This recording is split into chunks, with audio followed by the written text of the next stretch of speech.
Happy Day of the Seafarer to everybody. Thank you for joining us today on this very important day. It's celebrated annually by set by the IMO and celebrated on the 25th of June every year. Today's panel discussion will host the lineup of industry stakeholders to share their thoughts on the greatest challenges when it comes to seafarer well-being and how we can make the profession an attractive and investable career option. I'm Gina Panayotou, the host of Ocean's Arena Stage, and I want to a warm welcome to all of my panelists who have joined on a rather short notice, and I'm very grateful for all of them being here today. Who are Helio Vicente, the Senior Manager for Trade Policy and Employment Affairs at the International Chamber of Shipping, the ICS, Jan de Boer, the Senior Legal Officer at the International Maritime Organization, IMO, Rob Gale, who is the Head of Training at the International Maritime Employers Council, IMEC, Katalin Dobransky, Senior Director, Innovation, Finance and Fiscal Affairs at the European Community Shipowners Association, ECSA, Captain Aise Asli-Bazak, who has served as a port captain for several years, co-founder of Seafarers and Entrepreneurship, investment strategist, among many other things, Yanis Fafalios, who is the CEO of Care4Sea, General Operation Manager at Fafalios Limited and an ex-cadet, and Daniel Cabid, who is the CEO of Sea Horizon Offshore Marine Services. Welcome everybody to the panel. And without further ado, because we've got quite an interesting and long discussion, I think, so I'll start with the first question. If I were to ask you, is seafarer well-being a non-negotiable? And if yes or no, why? Give us a reason. What would be your answer? I'll start maybe with Rob, as I see he's one of the few unmuted. So Rob, if you can give us your answer and I'll make the rounds. Yeah, thanks, Gina, and happy International Day of the Seafarer to everyone. For me, seafarer well-being is completely non-negotiable. I think we live in an age now where there's much more awareness about seafarers' well-being, and I think that should be celebrated. I think perhaps in times gone by, and I look back to when I was a cadet and a seafarer, there was an attitude of you just get on with it. And I think that's something that's always been perhaps the way in shipping. And I'm really happy that that is now not the way, and actually people have a voice and that voice is being used. And we need to continue to push that voice to improve well-being a lot more. And I think if we were to focus perhaps more on improving seafarers' well-being, I think we not only have a happier seafarer, but we actually improve seafaring and shipping in general. I think that will boost productivity, efficiency, and generally improve everything in shipping. So I certainly see it as a complete non-negotiable, and well-being should continue to be at the forefront of our discussions. And that's all I really want to say on that, Gina. Thank you. Fantastic. Thank you very much, Rob. Daniel, would you like to go next? Thank you so much, Gina. And once again, happy Seafarer Day to everyone. I think that everyone will agree that this is a non-negotiable situation for all of us, especially for us in the offshore market. We look at our seafarers as the heartbeat of our organization. They are in the operations, they are in the production facilities, and like you said, Rob, with the well-being of seafarers, we have a much better production side on our side too, in the office as well, right? So the company runs with their well-being, with their happiness, and with their hard work. Fantastic. Thank you, Dan. Some very valid points made already. And I do expect you all to kind of agree, but it's interesting to hear the reasons. Katalin, would you like to go next? Thank you, and let me wish happy Seafarers Days as well today. I fully agree what has been said. It is non-negotiable, no question about that. And I would like to thank Daniel to put it in a very nice way. It's the seafarers are the heartbeat of our organizations. We do believe that seafarers do face risk in their personal safety, health, and well-being. And there is no question that it's our collective responsibility to make sure that we provide the best for them. But apart from that, Rob also mentioned it, that we can improve everything if seafarers' well-being are well balanced and correct. And we mustn't forget that they are key workers. I think they have proved this in the last couple of years. Let it be Corona crisis, let it be the Ukrainian war. We have seen that they were there and they were doing their best. So indeed, I agree fully. Exactly. Well, probably one of the positives of COVID that seafarers did come under the spotlight. Captain Aise, your thoughts on this? Thank you, Gina, and happy Seafarers Day. So I agree with all other speakers. It is completely non-negotiable, because the problem is that when we see the accidents and the reason of the accidents on board, especially, it is caused by the human factor mostly. And when we dig out the situation, we see that the main problem occurs about humans' well-being on board. So, and we want seafarers to work in a very safe environment, and so that we can increase their productivity on board, and also their standards, working standards, and also life standards on board. So this is something that non-discussable, because it also affects their families. So we have to think about this. So I completely agree with the other speakers. Thank you. Fantastic. Jan, would you like to go next? Yeah, well, first of all, to all in the audience, very happy Seafarers Day. Most of all, for the seafarers themselves, and a very happy day. I cannot agree more, especially with the last speaker. From IMO's perspective, we have many regulations dealing with safety, the SOLAS Convention, with protection of the marine environment, MARPOL, also, of course, the certification and the training watchkeeping by the standards in the STCW convention. But all this would not work without having seafarers on board ships who are fit to work. So it's most important actually to have decent working conditions, to provide also the safety and the security, all what we need in the maritime environment. So it's most important, apart also, of course, from the humanitarian aspects, that these standards are being upheld as high as possible. Exactly, definitely. Yannis, your thoughts on this? Yeah, hi, thank you, Gina, for hosting the event, and happy day to Seafarer to all. Can be really boring and agree with everyone. But yeah, for me, it's the last key bastion to drastically improve safety on board vessels. You know, we've looked at, if you look in the engine room, or if you look on the bridge, you'll see technological advancements and innovations that have taken place. But for seafarer well-being and the seafarer, themselves, there's been very little innovation, especially on the mental health side of things. Understanding sort of sleep patterns and ways in which we can make things a bit more comfortable for the seafarer. So it's a shame that some companies do still see it as a negotiable sort of part of the industry, but events like this and the fact that the pandemic really highlighted the issues, it's great to see that it is a subject that is coming to the forefront now. And hopefully positively improving. Last but not least, of course, Helio, would you like to share your thoughts also with us on whether it's a non-negotiable? Yeah, thank you very much.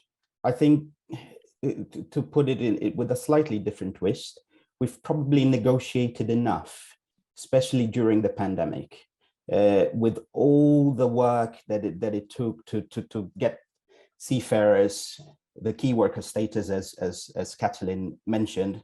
We still haven't even scratched the surface when it comes to that, because many countries are still lagging behind. So we've got a lot of work to do there. Seafarers are flesh and blood, just like you and I. They're normal human beings, and I think what we need to stop doing is commoditizing them. And this goes back to the point that Rob made about creating more awareness. So I think that is a really important issue.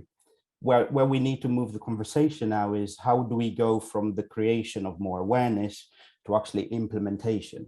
Now, some shipping companies already have welfare officers, and and other people employed both on board and ashore to make sure that that continues to happen. So we need to make sure that this is taking place. At ICS, we are the employer social partner at the ILO, alongside our seafarer social partners in the International Transport Workers Federation, and we continue to work together to make sure that the well-being of seafarers, alongside our various regional partners, Catalin and other employers like Rob and IMEC, to ensure that we continue to put them at the forefront of everything that we do, because they are our #1 asset, and that really should not be overlooked or forgotten.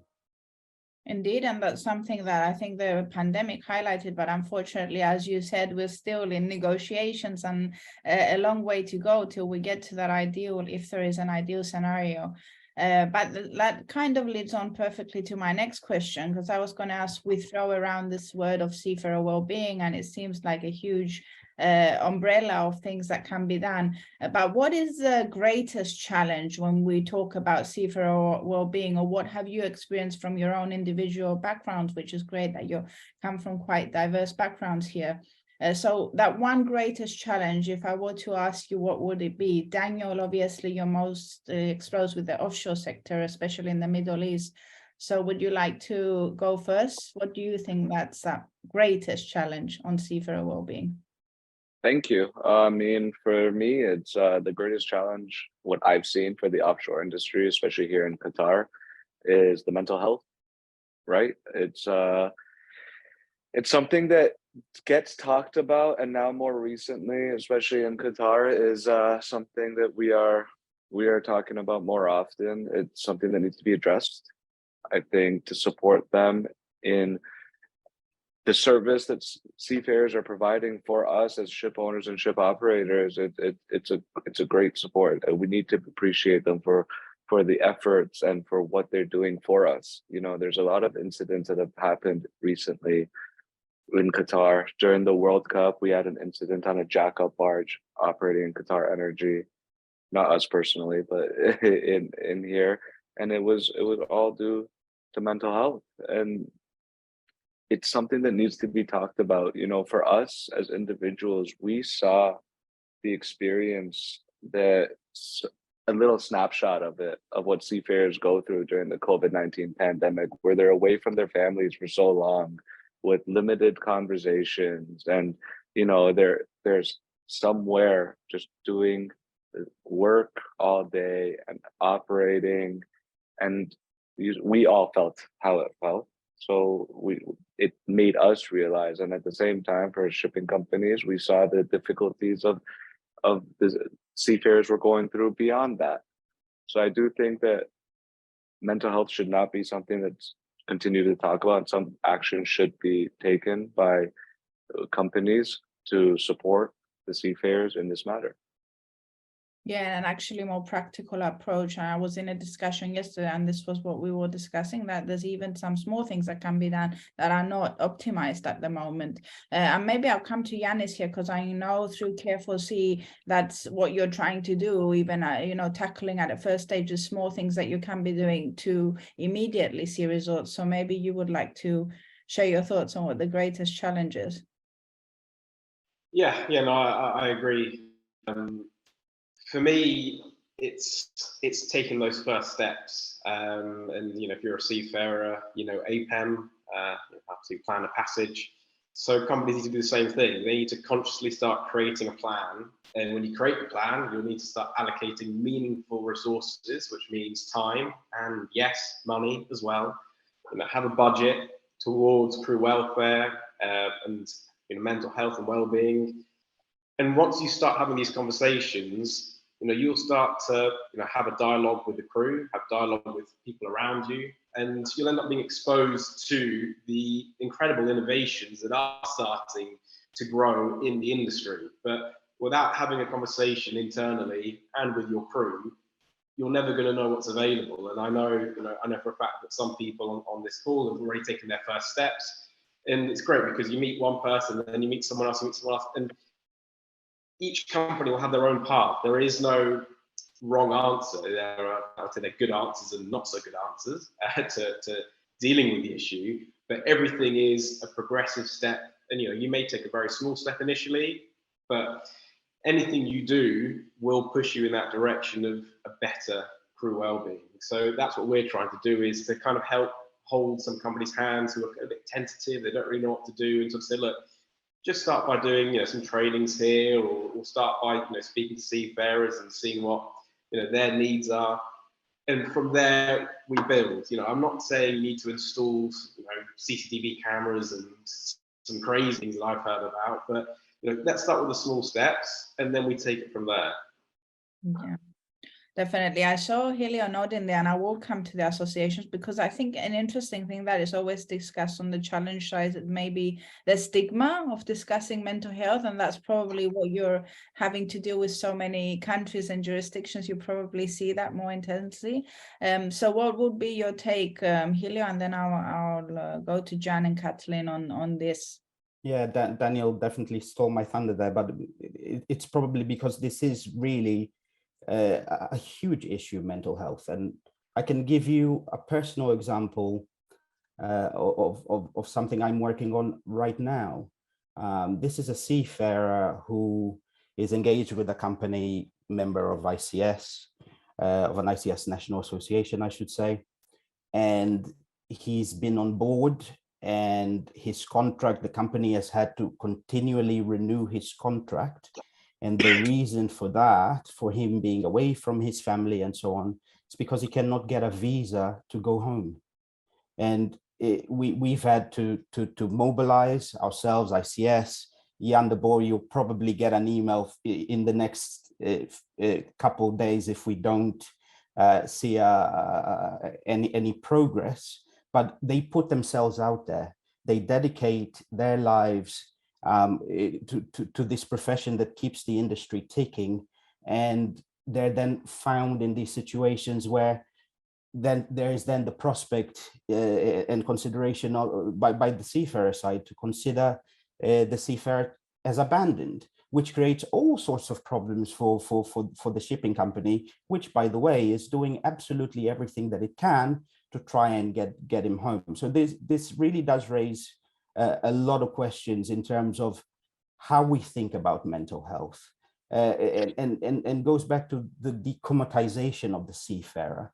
We cannot use them as pawns or anything like that, because the effect is not only on that seafarer himself, but actually those family members and loved ones at home suffer in equal measure. Exactly. It's a whole ripple effect on many levels, actually. Thank you very much for that, Helio. Jan, would you like to go next on this greatest challenge that you feel or see? Yes. Yeah, first of all, I think that Helio is hitting the pin by the head when it's about the conditions of the seafarers on board. Of course, it's non-negotiable to have seafarers longer on board than was agreed, and that has to be upheld. And I think that is also one of the greatest challenges, as well as to do, as in the example that that Helio gives to us. So that's a very good one. In the more broad perspective, the whole balance between family life and working life is at stake when it comes to the life on board, and also the attractiveness of the work. And I'm discussing it many times, because I am actually from a seafarer's family, so I know what fatigue and all the consequences actually mean. And I hope it will contribute that we have this kind of discussions, actually to work on a better balance between family and work, because that's so needed in the shipping sector. And actually, I don't like to stigmatize, and that's why I want to see this in a broader perspective, because yeah, it applies to everybody on board ships. But yeah, the consequences of not upholding the standards is indeed that health and also mental health is affected. Definitely. Thank you so much for that, Jan. I think another well put perspective. Kathleen, coming on to you, greatest challenges that you have seen through your role? I think the greatest challenge has been said. This is indeed mental health and emotional health. And please let me tell you how we operate within ECSA on these issues. We have a number of projects running with our social partner, the European Trade Workers Federation, and we of course all include very different stakeholders in the discussions. And when we ran our projects and our studies, we indeed found that mental and emotional health was one of the key challenge. And what Helio mentioned is really the feeling of isolation and loneliness, what seemed to be a very big problem. And what we also heard from Yanis as well, that we cannot give a solution immediately for everything. So we have to start with small steps. And that's why also in our projects, we try to focus a lot first on these issues like loneliness. How do you tackle it? One of the outcome of our projects were some guidelines, for example, on internet use on board, how this could help the seafarers connecting to the families, connecting to the outside world. And this is what I also would like to refer to what Jan was mentioning and also Helio was mentioning. This is not only about seafarers being on their maritime assignments. It's also about seafarers' well-being and also their mental health after they return to land, because this is equally a problem.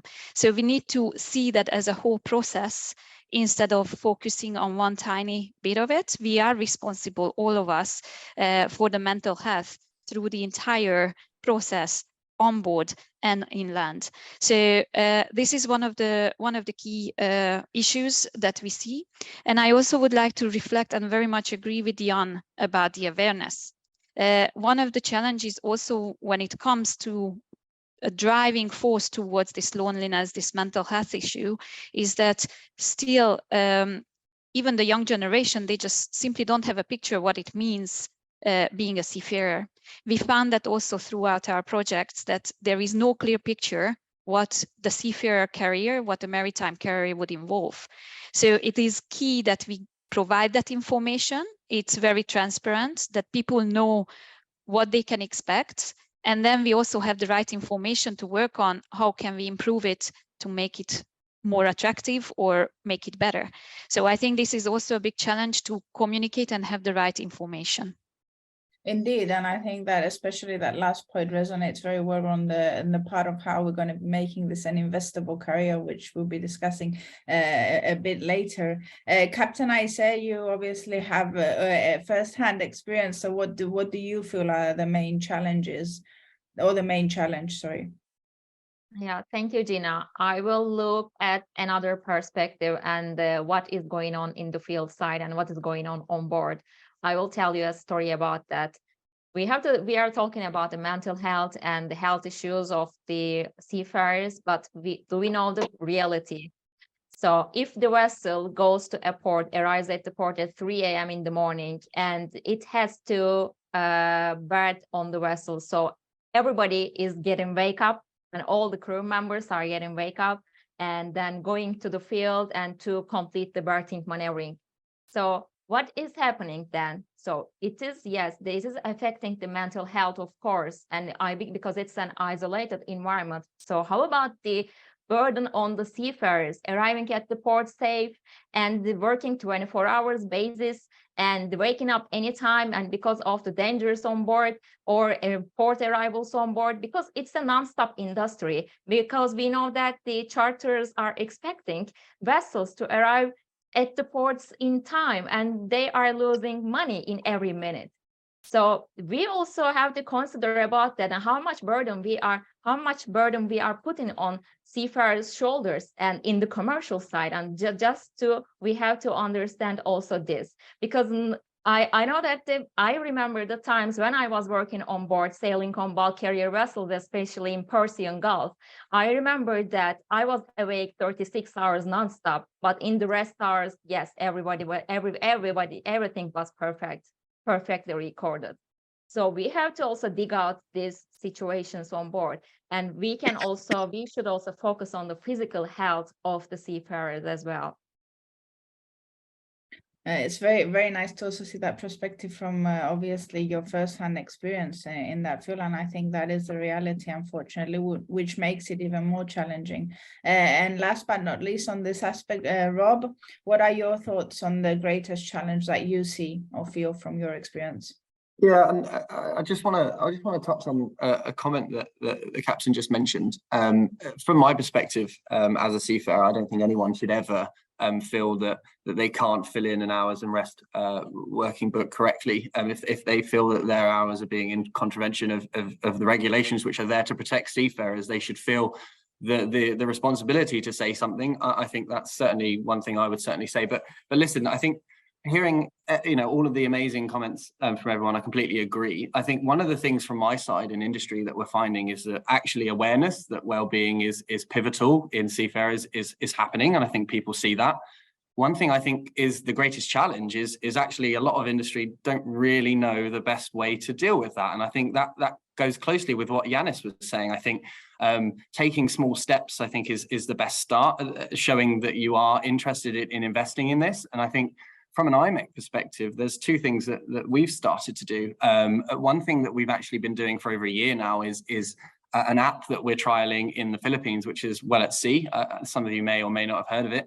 And essentially, with our cadet program in the Philippines, we've negotiated and we've discussed with the academies to provide our students with 15 to 30 minutes every day through an app to look at the wellness of themselves, whether it's breathing exercises, whether it's understanding how to deal with stress, and issues that you might find at sea. But having an app and a platform where you can register, you can log, you can appreciate all of the different methods and ways in which you can, prepare yourself more mentally. And I think that's something that we find is being really useful. But on the topic of very small things, one thing we've had happen a few times is with female seafarers on board and difficulties with male crew.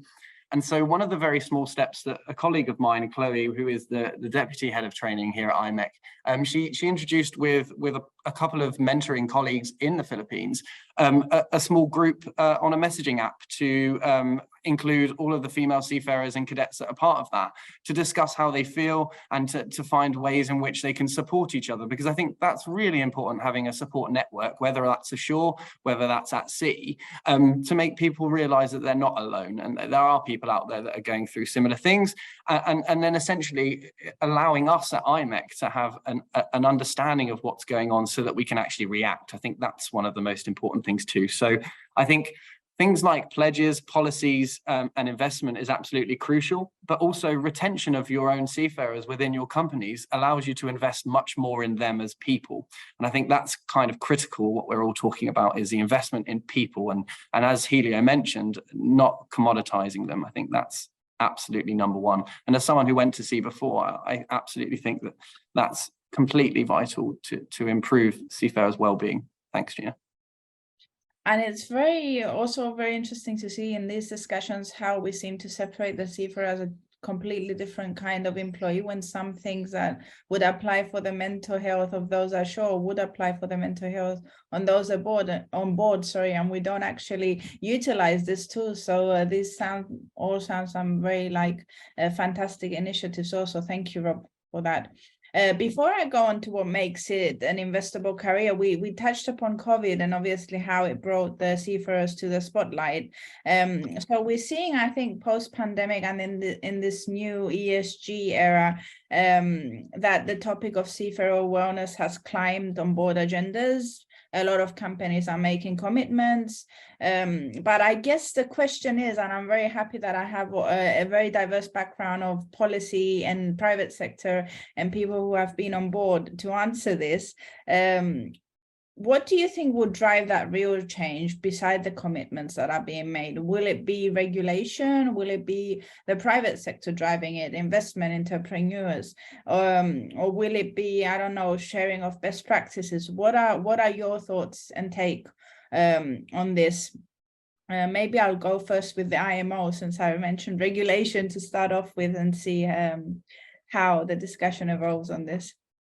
Yeah, thank you, Gina, and also for giving IMO here the first input. Actually, regulation is there. Actually, what we see in the Maritime Labour Convention, that almost a very perfect way of dealing with decent shipping conditions as has been arranged. But when it comes to the practice, we find a completely different situation. And therefore, I don't think that regulation is so much the answer, but it is the enforcement of the regulation.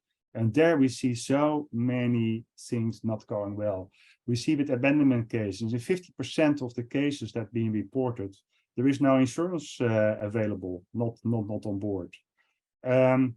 It's similarly with the duration of people working beyond the contractually agreed hours and lengths of contract, that there is no proper control on that. It all depends on when seafarers are starting to make complaints, and that way, that is very reactive.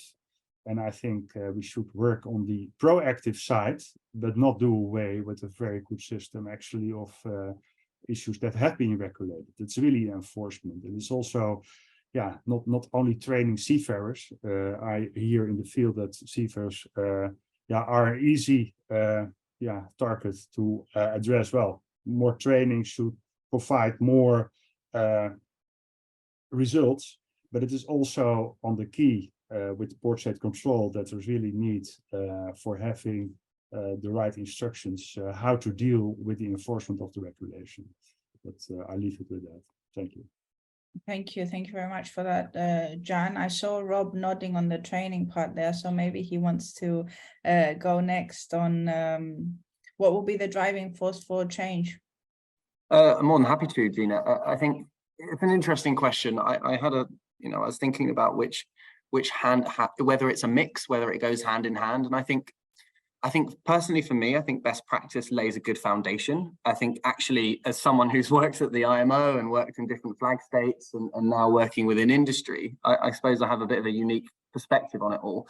But as someone who's had to prepare regulations in the past, sometimes you don't have all of the answers, and sometimes you need the collaboration of industry and the collaboration of other private entities to actually create something which is fit for purpose. And I think that's always sometimes something that's forgotten. And so I think best practice, which is something created by people that are in the coal of the fire, that are right directly within it, can really support the creation of fit for purpose regulations. And I think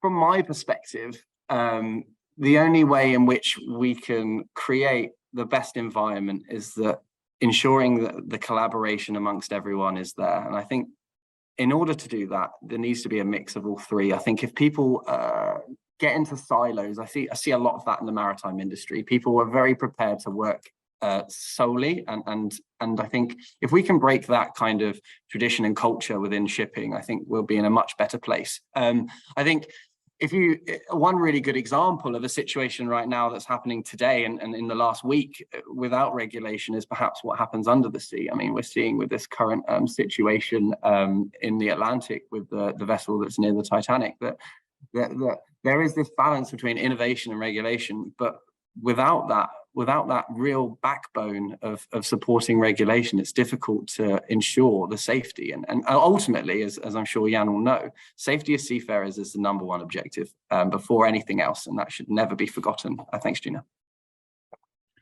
Definitely. Thank you very much, Jan, for that. Yannis, do you want to go next?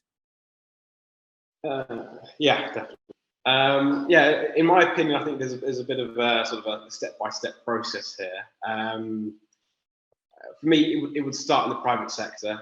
You know, individuals who have passions in certain, you know, it doesn't have to be just sort of mental health, but generally, if we look in the market, there are a lot of things that need, you know, need looking into. And innovation tends to start in the private sector, where there are funds and there's money to be put into these things. They then create best practices, and then those best practices get shared with the rest of the market through people like the IMO. And for me, that's the way that it should be. I don't want to go into too much detail, but there have been plenty of regulations that have been put in the past, which there are no best practices, and the private sector don't want to invest in. And we're in a position where it's sort of being half-heartedly, you know, people are ratifying for the sake of ratifying, just to kind of go with the flow. So for me, it very much starts with the private sector. They share the data, they show you what is plausible, what can be done, because there are a lot of times, a lot of regulations, and we've spoken about work rest hours already, so I'll let that cat out of the bag. But, you know, in my opinion, it's a bit of a lackluster regulation, which needs more information from, you know, the private sector to help assist in understanding the best way to implement. And, you know, in my opinion, the word rest is a bit of a cop-out. You know, it really should be work, sleep hours. You know, what do you fit in rest? Basically, nothing that's work. So that means that rest means talking to your family. It means getting to sleep. It means going to the gym. It means taking some time off from doing all those other things. You know, showering. So, you know, you're giving people, you know, rest, but the key there is actually sleep. People need to get the, you know, recommended amount of sleep to be able to function their jobs, and that's when we get fatigue accidents. And, you know, as the captain's already mentioned, you know, if standby happens to be at 1 a.m, you know, well, then you've got 1 hour standby. You've got to get the anchor up, you go into port, and then no doubt who's sitting there on the port, the quay side, it'll be the garbage collection, there'll be the guys, the surveyors, there'll be charter surveyors, you know, and people got to deal with that. And if you're the guy who was on watch from sort of, let's say 8 to 12, you're still on, because, you know, you have to be, yeah, everyone's got to be on when you've got a major operation. So for me, it very much starts private. They create best practices, and that is then given to the IMO and, you know, your intercargos and the tankers and occupants, and they then distribute it in a way in which it's palpable for the market, and they're very receptive. Definitely, yeah. I mean, that surely makes sense, and I think it comes back a bit to the reality on board, which Captain Isay also mentioned earlier. I will move on to Captain Isay, because I know now you're also very much involved with the entrepreneur space and innovation, and it will be interesting to hear your take. But as I know that you need to leave us in a few minutes, maybe you can also quickly touch upon, with the permission of the rest of the panel, the next thing I was going to ask of what an investable career also looks like, in addition to what will be the driving force. And then you're released to go, and we'll continue the conversation. Thank you. Thank you, Gina. So I can just give some example to continue with the Yannis idea. I totally agree with that, with the ESG. And currently, I'm in Singapore, and we are totally focused on ESG and how we can increase the crew welfare on board. So that is also a question. So I see that there's a lot of problems and about the implementation of the regulation, but here I think the sector players and should come together and to apply this. Especially, I think the charters are the most responsible to apply this. This is my first question. And then after, if I come to how we can shape in a good career at sea, it is totally, we have to first understand the real challenges at sea. And then after, we have to focus on the facilitation of the conditions at sea, and how we can step by step. It's a long process, and so it's not easy, because since MLC 2006 and so far, we have seen that a lot of years has passed, and so, but we are trying to still change something more. So that's why we have to first focus on the problems, and what is our problem here, and then after, which kind of steps we can easily take it. So I can say that, and then after, we can attract more people here to build a career at sea or ashore or in port operations. So Yeah. Definitely a lot of pre-work that needs to be done. Thank you very much, Captain Isa, for joining us. Whenever you need to leave, please feel free to do so. If you can stay until the end, that would be great. But I understand you've got a busy day ahead. Thank you for joining us. Daniel, I'll come to you now because you're also private sector before I go on to ICS and ECSA on this. What are your thoughts on what will be the driving force for change when it comes to mental well-being? I mean, to put everything in perspective of what everyone has said so far, I think it's collaboration. I don't think we should just, rely on the regulations that force us as operators and owners. It's our job to collaborate with the regulations to promote well-being and to take care of our people. And that is what I think is the most important thing. So to touch on what everyone said, and yes, we have the regulations setting the boundaries, setting the rules for what we should do, but we should also act as well, and we should set the tone on an industry standard. True, seems it's very nice that the themes are consistent throughout this conversation. Coming on to ICS, Helio, what are your thoughts on what will be the driving force here? Yeah, thank you. Some really interesting points. If I just touch on Jan's point initially, I think implementation really is the key. And that's where we need to look at, and that segues nicely to Rob's point, which is it's about best practice. By best practice, my understanding is going beyond the global minimum standards, and we have many companies that are doing that already. But one thing that is really important to keep in mind is that it's much more palatable to have the control of these responsibilities in our own hands than ceding it to others. And let me give you one example, and this is a positive example, and it probably highlights the direction of travel in terms of where we're going. There was a company, this was about 2-3 months ago, and they secured a $2 billion loan based on a number of criteria, to be specific.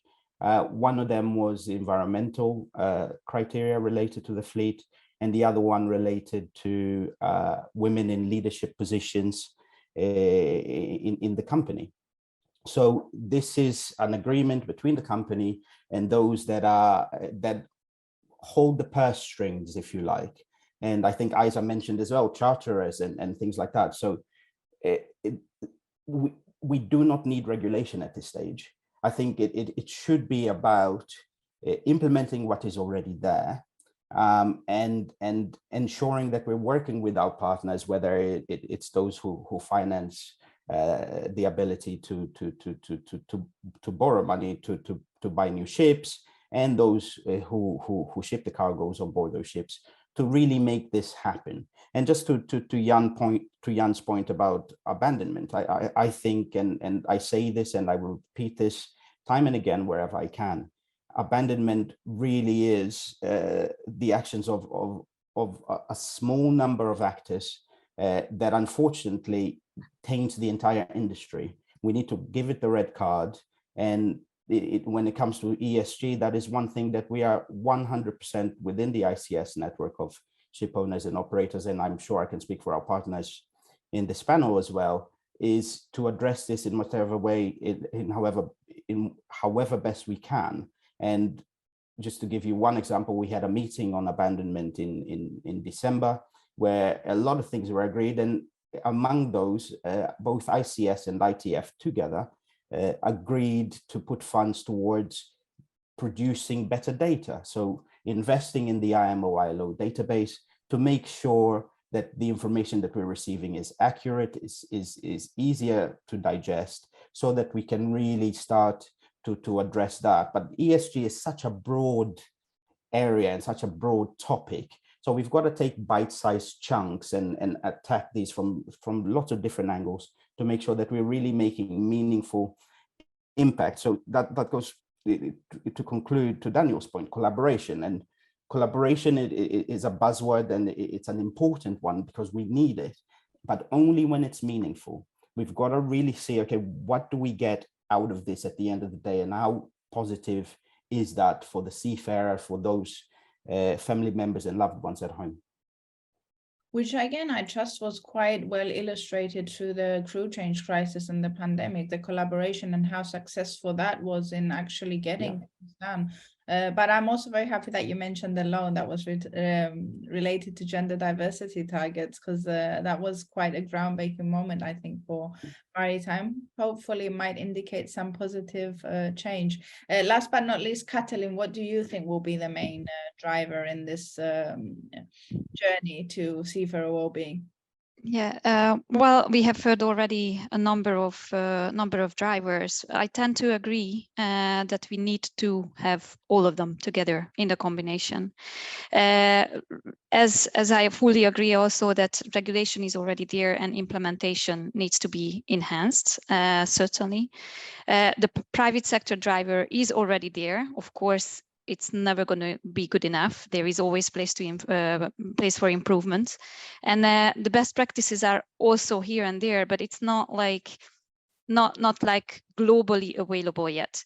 So what we also need to understand that our industry being a global industry, there are places where it's less advanced, there are places where it's more advanced, so we cannot really tell where do we stand in the process. That's why we find it very important that all parts, regulation and implementation and enforcement, that goes in one go, together with the private sector, and the best practices would need to go. On the ESG part, given that the European regional setting brought a lot of new environmental regulatory framework, we do see also the need for upskilling and reskilling, without question. However, I also need to say it that again, because we are a global industry, regional measures are not going to be enough. We need to address it at a global level, and certainly on the ESGS wing, there has been already a lot of good initiatives also from our ship owners. Just to mention one example, one of our ship owners implemented on their own an application, something similar that Rob already mentioned, on mental health for their own fleet and for their own seafarers, and it's working very well. So they are trying to expand, they are trying to build their next steps and share it with our community, and then people are picking up. So yes, it starts with best practices. Yes, it goes to an initiative to the private sector to move it on. And then at some point, the regulator needs to jump in to make sure that the enforcement, the alignment goes well. So again, referring back to Yannis's process of how it should go, we have tiny bits and examples showing that. And of course, that's where the complexity lies, and that's what brings us to the drivers as well, that ESG cannot be understood separately. There is no E, there is no S, there is no G separately. We need to tackle them together. We need to address them on all, and it's very difficult because this is not how we processed in the history anything. We always were going on a silo project trying to address issues. This is not working anymore. That's why we need collaboration, and I fully agree with that. There is no efficiency of our efforts. And also what I heard on many times from our perspective is information going two sides. That goes via communication, going from the industry towards seafarers and coming back from seafarers towards the industry or for the regulators. So it becomes a very complicated field, but certainly I would close it here that I think collaboration, communication, and in certain places cooperation is really, really a key issue.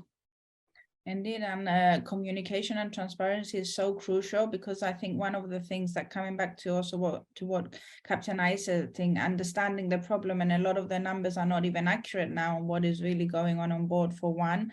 Kathleen, also, I'm really happy you mentioned how ESG all need to work together, that you can't take them apart, and I'm a very passionate advocate of that, because I get a lot of people who try to ask me to separate it, which is quite fascinating, but that's for another discussion. And even though this chat could probably go on for hours, I know you all have very busy schedules, so I'm merging together my last 2 points and my last question, which is always my favorite. So I guess I'm going to ask you on this day of the Seafarer and the theme of today's discussion on how do you think we create this investable career that will attract talent, sustain talent, and keep them well and healthy? And if you were given Aladdin's magic genie or like a magic wand to action 3 steps, but you had the full control from A to Z, that would actually ensure seafarer well-being, what would those 3 things be? Who would like to go first? Have a go first. Daniel? Oh, okay. Oh, Helio, go ahead. No, I just saw Daniel unmuted, so I thought maybe the first volunteer. Helio. Okay, happy to jump in. I think that's a really good question, and I'm probably going to give you a slightly different or more nuanced answer, and that's really, it's probably less likely for me to say, but we need to find out from them what that is, right? So what does it actually mean? And this has been done before, don't get me wrong, but it's been done by ship owners or by the seafarer side or different organizations. How can we bring all of these different actors together and establish parameters that everybody can agree with, and really learn from the seafarer, looking at the different areas impacting their lives on board, whether that's living conditions. Let's look at the contracts. And I'm actually segueing to a project that I'm working with. So, and this is related to the Maritime Just Transition Task Force. And I know Katalin mentioned the need for upskilling and reskilling seafarers. And I know that ECSA also has something similar with ETF, looking at the skills needed for that. So in this Maritime Just Transition project, we've essentially partnered up with the ITF, with the International Maritime Organization, Jan's organization, with ILO as well, and with the UN Global Compact. So in the first phase, what we did was to really just quantify what will the seafarer in 2050 need, especially when it comes to their training. So we need to understand the landscape. A lot of the focus has been on the ship so far when it comes to decarbonization, but actually, what about those human beings that will be operating those ships? What kind of training will they require? We're talking about ammonia and hydrogen. Those will have a significant impact in terms of the way we as an industry operate. So let's start thinking today, actually for yesterday, how we can empower seafarers to make sure that they are meeting those points of the transition. And this takes us to sort of where we are with respect to phase 2. Having quantified that, we're looking at potentially 800,000 seafarers requiring some kind of training to deal with decarbonization. When we look at phase 2, we've decided to break it up into 2 different action groups. The first action group is looking at recruitment and retention specifically, and that's broken down into 3 different pillars, 4 really. The first one is looking at the root causes as to why we're not retaining our workforce. Why are they shifting away? It's by no means unique to shipping. I think COVID had a huge impact in the sort of people moving to different sectors and other employers, but we need to understand that. And then there's a second pillar. We need a blueprint of best practice, going back to what Rob's word of best practice, to really understand how some of the creative things that companies are already implementing that can be replicated elsewhere. But let's not limit it to ourselves. Let's look at what other sectors are doing as well. So, and then in the third pillar, we want to really bring all these different and very good recruitment and retention initiatives together. Can we get them to communicate? So if there's a really good national initiative, how can we scale that up and make that a global initiative? So these are ongoing discussions that we're having, and the other action group is looking at training for decarbonization. We have IMO involved. So that's where I'd like to leave that, hopefully. Thank you very much for that, Helio. I think IMO is volunteering to be next on this question, so go ahead, Jan. Yeah, thank you for that, Gina. And it's just because not that I fully agree with Helio. But yeah, what myself here from the field, and then it's really about the human, the aspects actually of the people that want to work in a certain industry. It is that they need to have a good balance with their family life, and that's as easy as it is, I think, if the focus is on that aspect, it creates so much more social attractiveness to be engaged with the industry.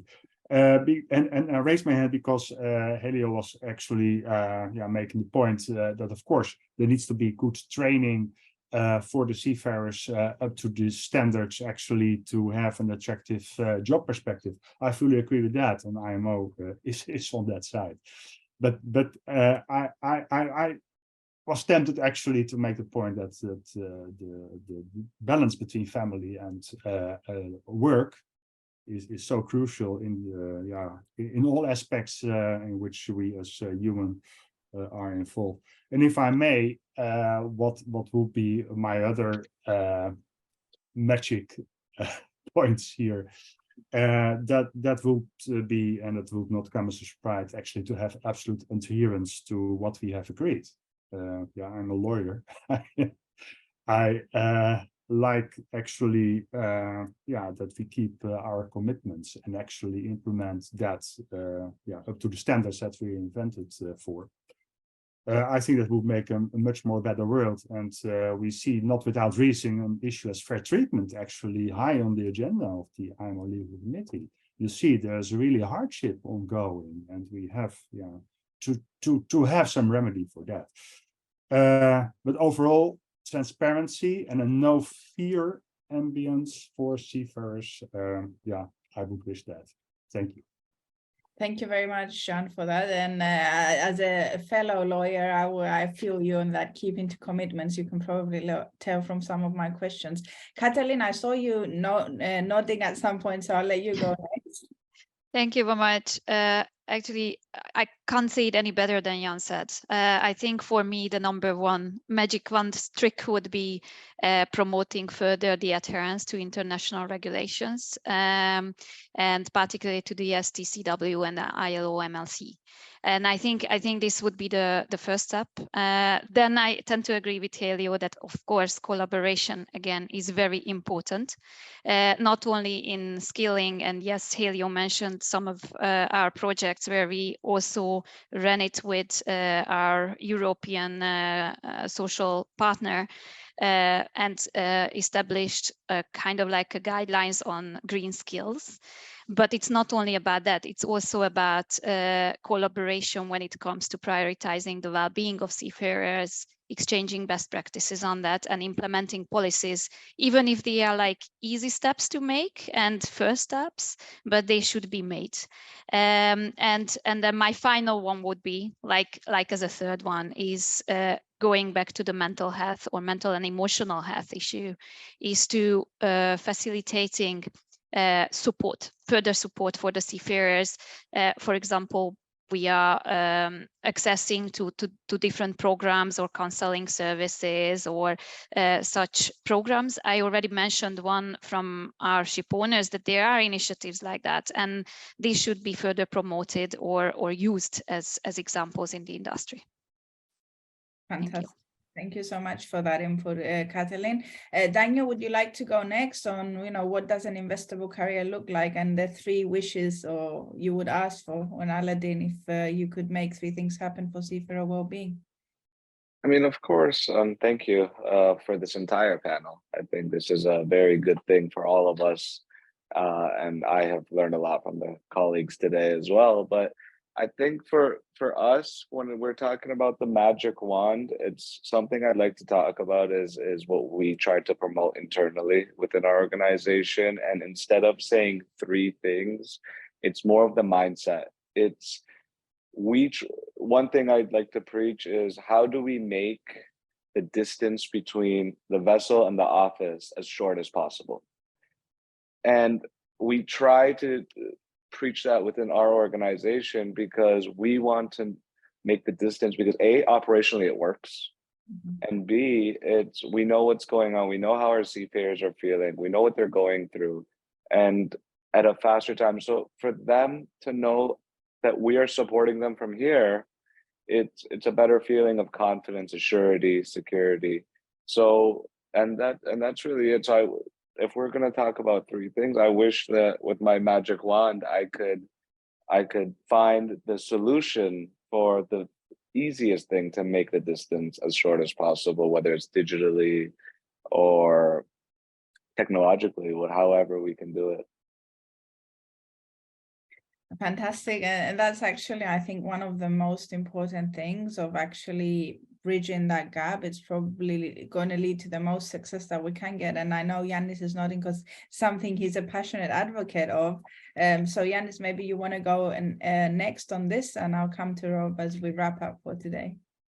Yeah, that is actually was one of my wishes. But yeah, we need to make the conditions on board all better, and the only way we can do that is by communicating with the seafarers and finding out from them what do they want. And seafarers deserve the respect for their roles in society, and the least we can do is listen to them. They have a voice, so listen to that voice. Because what I hear, the retention rates for crew are dropping. Very few seafarers are actually getting to the level of captain now. They are blinded by the lights of working ashore, and why not? When the pay is comparable, then it makes sense. They ask themselves, why leave my family for extended periods of time?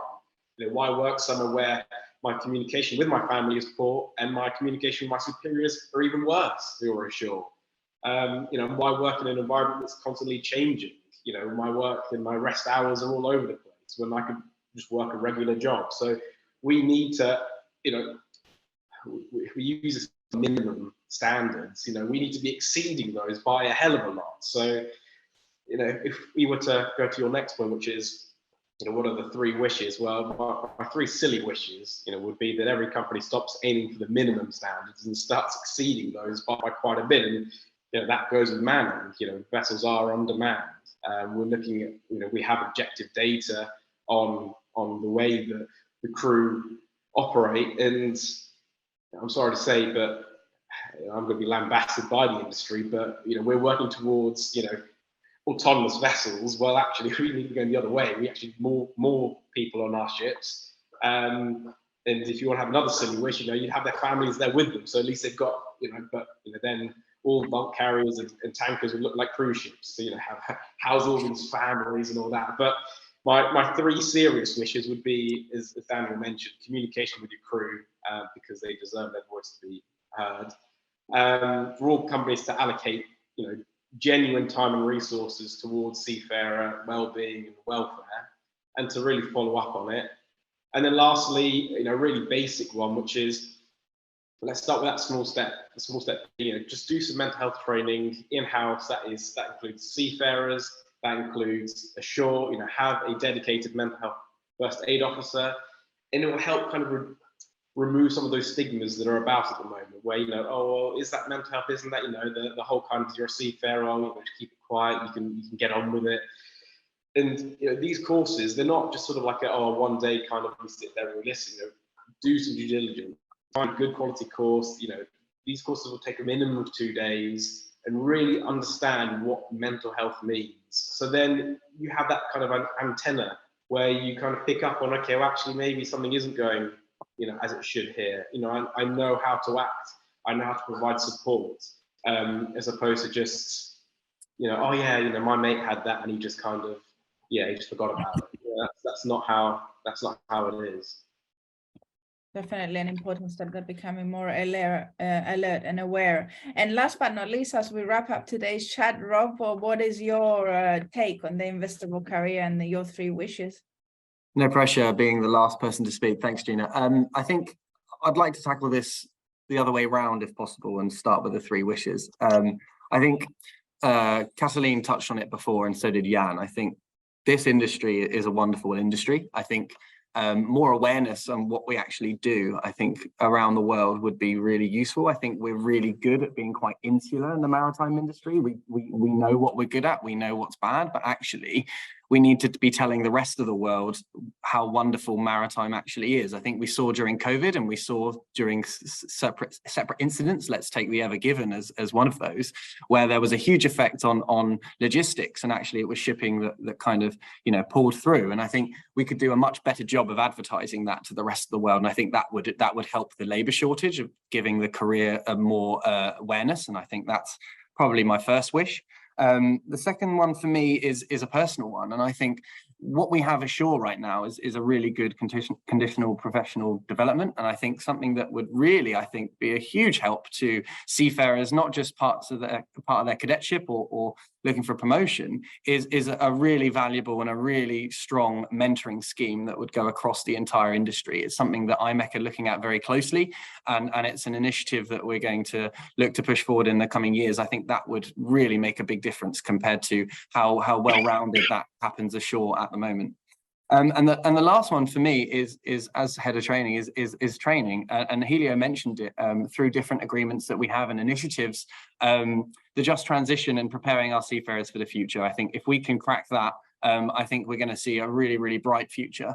And just to come to that last question, and the reason why I wanted to tackle it last is we're very good at criticizing and challenging and highlighting the problems within the maritime industry. This is International Day of the Seafarer, and what I want to do is congratulate all of those guys and girls and people that are either ashore waiting to go on their next ship or are currently serving on their ship, to highlight actually we do a lot of things really, really well in maritime, and I think we should celebrate that.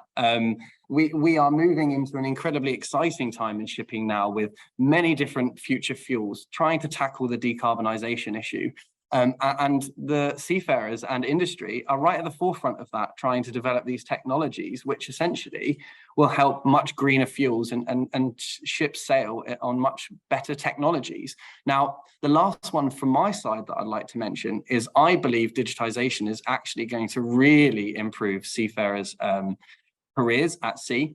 And Yanis mentioned about automation and remote operation, and that's something that I've been doing for many years. And I'd like to just stress his point that actually that will involve more jobs and more infrastructure rather than actually the removal of jobs. And actually, from my perspective, I think it's going to help remove the dull, the dangerous, and the dirty jobs that seafarers do, so that they can do what they do best, which is critically think, be creative, and solve navigation and engineering solutions that have been, you know, problems that they have, where perhaps they've been burdened with more administrative, more dull jobs. And I think that's really the kind of exciting phase that we're in shipping now, as we move into this new kind of, you know, new industry, new 4.0, as lots of people used to mention. And so I'd just like to spend a moment just to highlight that we're actually an amazing industry, and we do, you know, we're the most important industry in the world, actually, where you see 97%, a lot of people ban that statistic around. We have the most well-rounded seafarers. There are firefighters, they're doctors, they cover everything that has to be done at sea, which multiple industries do on land. And so, yeah, I just wanted to spread a bit of positivity at the end of this. So thanks a lot, Gina, for the time. I think on that very positive note that we are an amazing industry and doing a great job, I want to thank you all for a very insightful discussion, for all of your incredible insights and comments, and for sparing the time to be with us today to celebrate the Day of the Seafarer. So a very happy Day of the Seafarer to everybody, the seafarers out there. Thank you for all that you do. Thank you very much to panelists joining me: Helio Vicente from the ICS, Jean de Boer from the IMO, Rob Gale from IMEC, Captain Aise Bazak, who left us earlier but who joined, Yanis Fafalios from Care4Sea, Daniel Kabi, Sea Horizon Offshore Marine, and Katalin Dabrowski from ECSA. Thank you so much for being here today. Thank you to all for watching, and happy Day of the Seafarer. I'm Gina Panayotou, the host of this show, and stay tuned for our next panels. Thank you.